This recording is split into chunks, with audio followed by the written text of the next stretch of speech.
នួនចម្រុះនិងចំនួនចម្រុះចឹងការគុណចំនួនចម្រុះនិងចំនួនចម្រុះគឺថាម៉េចគឺត្រូវដូរចំនួនចម្រុះឲ្យទៅជាភាគសិនចេះវាខុសពីវិធីបូកមែនទេទីបូកបើសិនជាភាគបែងដូចគ្នាបូកភាគយកទុកភាគបែងដែលហើយចំនួនគុណបូកចំនួនគុណតែការគុណប្រភេទនេះយើងអត់ទុកនៅបែបនេះទេអរិយាអញ្ចឹងដើម្បីគុណវាបានត្រូវបដូរវាទៅជាប្រភេទសិនអញ្ចឹងយើងត្រូវបដូរចំនួនចម្រុះទៅជាប្រភេទអញ្ចឹងដើម្បីបដូរចំនួនចម្រុះទៅជាប្រភេទយើងធ្វើយ៉ាងម៉េចអញ្ចឹងមានន័យថាយើងយកភាគបែងគុណនឹងចំនួនគុណហើយបូកនឹងភាគយកអញ្ចឹងគុណមក8 4ដង32បូក5 30ចឹងភាគបែងភាគទី2 3 2ដង6 បូក2ចឹងដើម្បីបដូរចំនួនចម្រុះទៅជាប្រភេទគឺយើងយកភាគបែងគុណនឹងចំនួនគុណបូកនឹងភាគយកដាក់វាជាភាគយកហើយភាគបែងវាដែរអញ្ចឹងយើងបានទៅជាអីវិញហើយនេះបានទៅជាប្រភេទគុណនឹងប្រភេទអញ្ចឹងដើម្បីគុណប្រភេទនឹងប្រភេទធ្វើម៉េចភាគយកគុណនឹងភាគយកភាគបែងគុណនឹងភាគបែងអញ្ចឹងស្មើមក8 7ដងបាន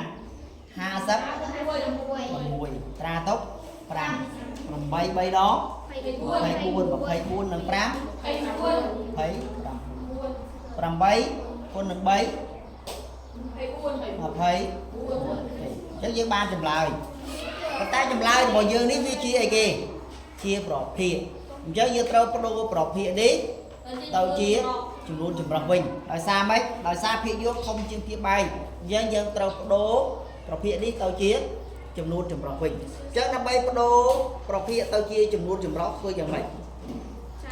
យើងយកភាគយកចែកនឹងភាគបែងឥឡូវយើង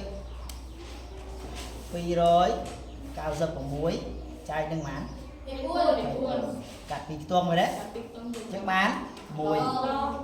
បាន24ដកមកដល់សល់5នេះ0 6បានបាន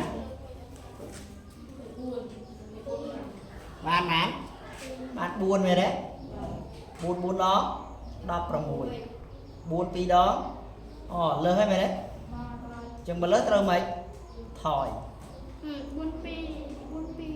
4ដង2ដង8មិនលើសអានេះមែនទេអញ្ចឹងយើងដាក់3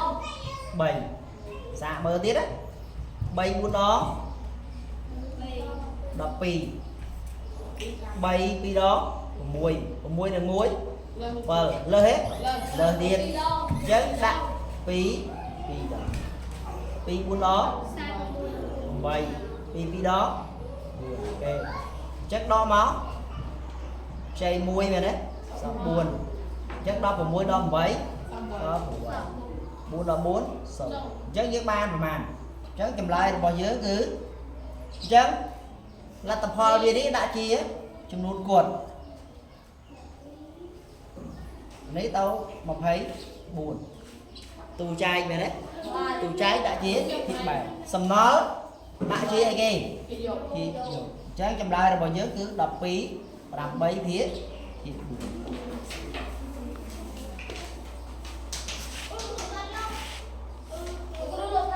អីទេតោះ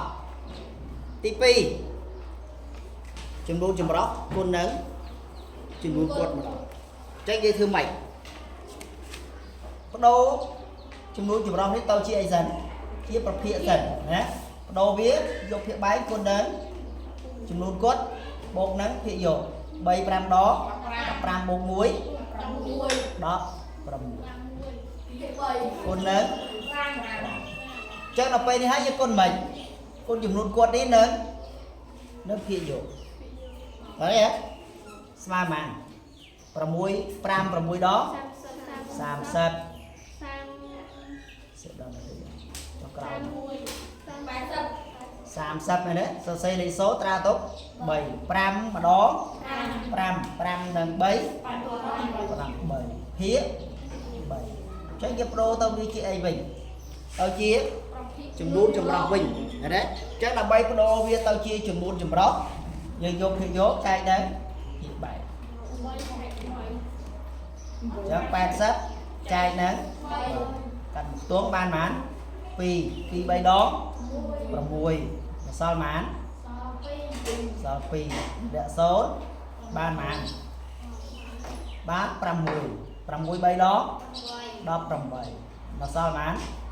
sao phi chẳng chùm lại rồi nhớ là tập hoa viết đã chi là gì chỉ chùm luôn cột tù trái đã chia viết bài xong đó đã chia phía chẳng chùm lại rồi nhớ mà phây là muối phi phía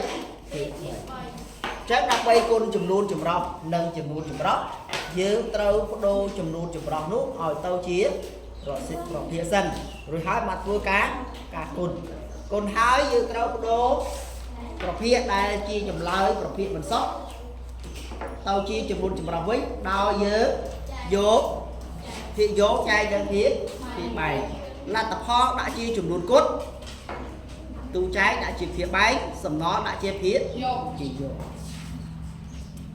cho nên ta vẫn nắng mây điên